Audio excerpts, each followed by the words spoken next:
Somewhere under this canopy of umbrellas is the President of the United States, the First Lady and their two daughters. This was meant to be a walkabout to meet the people, not dodge the puddles. A glimpse of them was caught as they entered the National Cathedral. And then he spoke to an American network. The time is right. Obviously, our intention has always been to get a ball rolling, knowing that change wasn't going to happen overnight. But what we have already seen is the reopening of the embassy.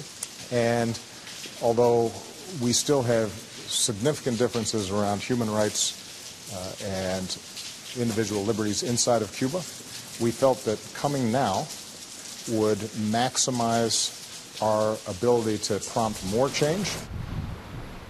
But it's going to be anything but plain sailing. It may only be 90 miles from here to the US coast, but there's still a gulf on a range of issues. Not that they were on show as the two presidents stood to attention while a Cuban military band played the US national anthem in the Palace of the Revolution. Extraordinary. But thorny issues remain on human rights and freedom of expression, the Cubans demanding the trade embargo be lifted in full. At their news conference, there was no glossing over the differences. There are profound differences between our countries that will not go away. The embargo is going to end. When?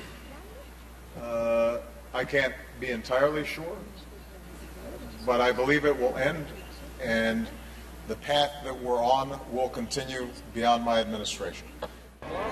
Large crowds have gathered here in Old Havana to see the presidential motorcade go past after his joint news conference with Raul Castro. It was an historic occasion where not only did they show the progress that's been made, they also showed the profound differences that still remain between Cuba and the United States.